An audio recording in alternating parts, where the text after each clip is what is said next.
Hello all, welcome to ई कीड़ा। Guys, previous video में हमने डिस्चार्ज ऑफ कॉन्ट्रैक्ट ये टॉपिक स्टार्ट किया था और उसी का जो फर्स्ट मोड है बाय परफॉर्मेंस इसे भी डिस्कस किया था। आज के वीडियो में हम सेकंड जो मोड है बाय म्यूचुअल एग्रीमेंट और कंसेंट इसे डिस्कस करेंगे।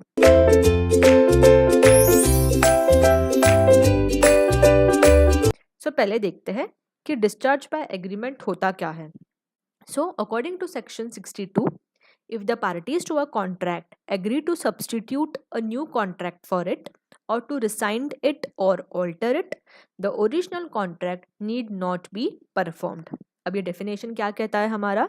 सपोज जो कॉन्ट्रैक्ट के पार्टीज है, अगर वो म्यूचुअली डिसाइड करते हैं या म्यूचुअली एग्री हो जाते हैं कि हमारा जो ये बनाया हुआ कॉन्ट्रैक्ट है इसे हम सब्सटीट्यूट करते हैं एक नए कॉन्ट्रैक्ट से, या तो इसे हम कैंसिल कर देते हैं या तो इसे हम ऑल्टर कर देते हैं, जिससे क्या होगा, ये जो बनाया हुआ ओरिजिनल कॉन्ट्रैक्ट है उसे परफॉर्म करने की ज़रूरत नहीं पड़ेगी। अब कुछ क्वेश्चंस होंगे कि फर्स्ट क्वेश्चन की सब्सटीट्यूट क्यों करना है। अब सब्सटीट्यूट के रीजंस हो सकते हैं, सपोज जैसे क्वांटिटीज चेंज करनी होगी या फिर क्वालिटी चेंज करनी होगी या फिर टर्म्स एंड कंडीशंस को चेंज करना होगा, प्राइस को चेंज करना होगा। सो ये कुछ रीजंस होते हैं जिसके वजह से हम पुराने कॉन्ट्रैक्ट को सब्सटीट्यूट कर रहे हैं एक नए कॉन्ट्रैक्ट में, या तो पूरी तरह से हम कॉन्ट्रैक्ट को कैंसिल कर रहे हैं। रिसाइंड करना मतलब कैंसिल करना, या तो कॉन्ट्रैक्ट के कुछ टर्म्स एंड कंडीशंस को, रूल्स एंड रेगुलेशंस को ऑल्टर कर रहे हैं। और ये सारी चीज़ें करने से क्या होगा, जो पुराना कॉन्ट्रैक्ट है, जो ओरिजिनल कॉन्ट्रैक्ट है, उसे परफॉर्म करने की ज़रूरत नहीं पड़ेगी। अब ये भी एक क्वेश्चन होगा कि डिस्चार्ज ऑफ एग्रीमेंट का फ़ायदा क्या है। सो डिस्चार्ज बाय एग्रीमेंट का फ़ायदा ये है, जो हमने कॉन्ट्रैक्ट के एक रूल्स में पढ़ा है कि कोई भी अगर पार्टी कॉन्ट्रैक्ट को फुलफिल नहीं करती है, जिसका ही मतलब है कॉन्ट्रैक्ट को तोड़ती है, तो जो इनोसेंट पार्टी है वो सामने वाले पार्टी को कोर्ट में लेके जा सकती है।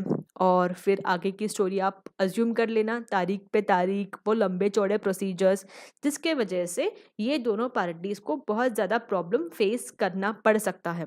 सो ये सारे प्रॉब्लम्स को कट दिस सो ये सारे प्रॉब्लम से दूर कट दिस सो ये सारे प्रॉब्लम्स को अवॉइड करने के लिए यहाँ पे एक बनाया है डिस्चार्ज बाय एग्रीमेंट। एग्रीमेंट दोनों पार्टी एग्री हो रही है या दोनों पार्टी म्यूचुअली डिसाइड करती है कि हम ये कॉन्ट्रैक्ट यहाँ पे ही ख़त्म करते हैं, यहाँ पे ही कैंसिल करते हैं, या तो उसे सब्सटीट्यूट करते हैं या तो उसे ऑल्टर करते हैं। ठीक है, सो ये फ़ायदा होता है डिस्चार्ज बाय एग्रीमेंट का।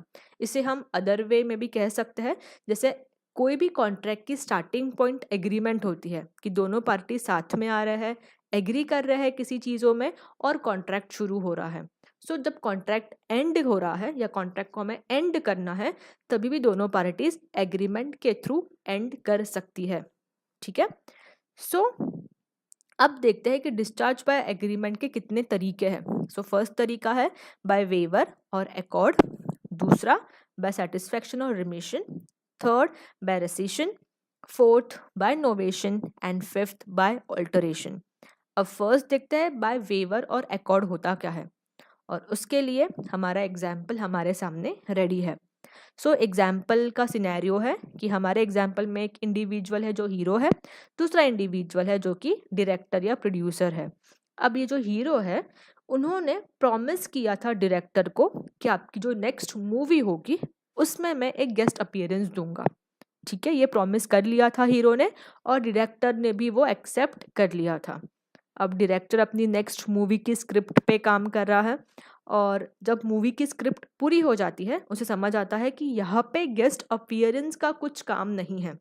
सो ये जाके हीरो को ये बोलता है कि जो मेरी मूवी की स्क्रिप्ट है वहाँ पे गेस्ट अपीयरेंस का कोई भी रोल नहीं है, गेस्ट अपीयरेंस का कोई भी काम नहीं है। सो आपने जो प्रॉमिस किया था, अगर वो आप प्रॉमिस फुलफिल नहीं भी कर रहे हो, आप आपके प्रॉमिस को, आपके राइट्स को गिव अप कर सकते हो। इसका ही मतलब है कि जो डायरेक्टर है वो हीरो को वेव ऑफ कर रहा है, ठीक है, उसके राइट से।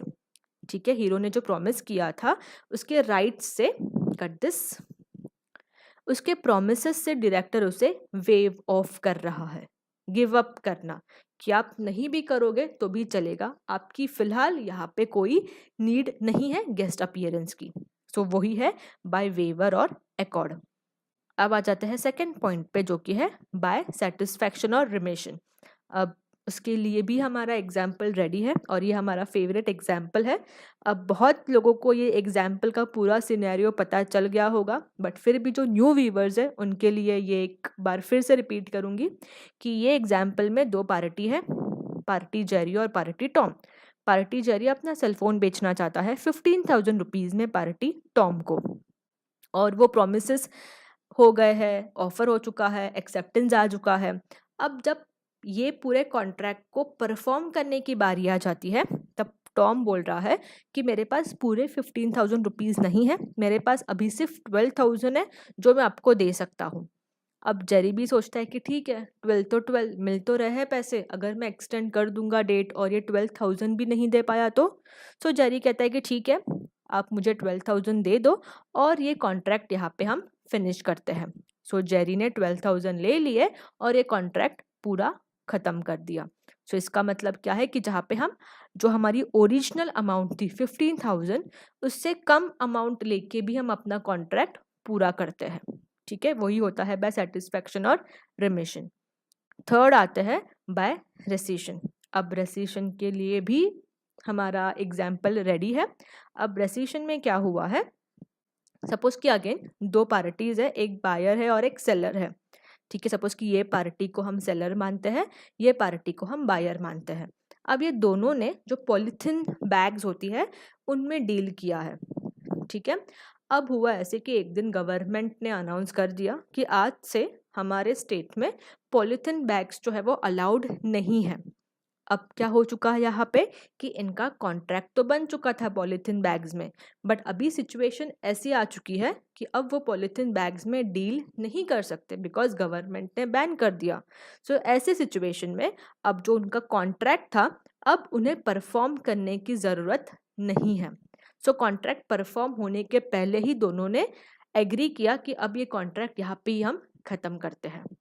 ठीक है, तो रेसिशन मतलब कि जहाँ पे कॉन्ट्रैक्ट परफॉर्म होने के पहले ही दोनों पार्टीज ने डिसाइड कर लिया है कि अभी हमें ये कॉन्ट्रैक्ट पूरा करने की ज़रूरत नहीं है। सो कॉन्ट्रैक्ट अब हम यहाँ पे ही ख़त्म करते हैं। सो गाइज, मैंने एक एग्जाम्पल दिया ये पॉलीथीन बैग्स का, और भी ऐसे सिनेरियोज हो सकते हैं कि जहाँ पे कॉन्ट्रैक्ट परफॉर्म होने के पहले ही दोनों पार्टीज ने कॉन्ट्रैक्ट को कैंसिल कर दिया। ठीक है, अब चलते हैं नेक्स्ट मोड पे, जो कि है बाय नोवेशन, जहाँ पे मैंने लिखा है नोवेशन मतलब न्यू। इसके लिए भी हमारा एग्जाम्पल रेडी है। अब नोवेशन में अगेन सेम वही एग्जाम्पल को कैरी फॉरवर्ड करते हैं। दो पार्टीज है, एक पार्टी सेलर है, एक पार्टी बायर है। अब नोवेशन जैसे मैंने बताया कि न्यू मतलब पुराना एक कॉन्ट्रैक्ट था, उसके जगह पे एक न्यू कॉन्ट्रैक्ट बना है। अब न्यू कॉन्ट्रैक्ट क्यों बना है, उसके रीजंस क्या है, मे बी चेंज हुई है क्वांटिटीज़ में, पहले 10 क्वांटिटीज़ चाहिए थी, अभी 15 क्वांटिटीज़ चाहिए, डिमांड अचानक से बढ़ गई है। तो क्वांटिटीज़ में चेंज करने की वजह से, या तो एक्सटेंशन ऑफ टाइम पीरियड, जो टाइम पीरियड था पहले कॉन्ट्रैक्ट का, वो टाइम पीरियड में पार्टीज परफॉर्म नहीं कर पाई है, सो अभी एक्सटेंशन ऑफ टाइम पीरियड, या तो change in terms and conditions, जो कंडीशंस थे उनमें कुछ चेंजेस करने हैं, या तो इवन चेंज इन पार्टीज।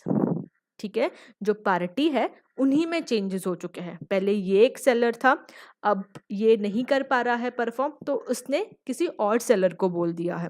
ठीक है, बायर को उसके जो प्रोडक्ट्स है, उसकी जो ऑब्जेक्ट है वो तो मिलेगी, तो चाहे सेलर ए से मिले या सेलर बी से मिले, वो उसे मैटर नहीं करता है। So maybe change in parties, ये भी एक रीज़न हो सकता है नोवेशन के लिए। ठीक है, अब आ जाते हैं लास्ट, जो कि है alteration. Obviously we know alteration क्या है, बट लॉ क्या बोलता है, जो ऑल्टरेशंस, जो भी ऑल्टरेशंस करने हैं वो म्यूचुअल कंसेंट के थ्रू ही करने हैं। म्यूचुअल कंसेंट मतलब दोनों आपस में डिसाइड करके, दोनों पार्टीज आपस में एग्री करवा के। ठीक है, सो गाइज, ये था हमारा discharge of a contract by agreement.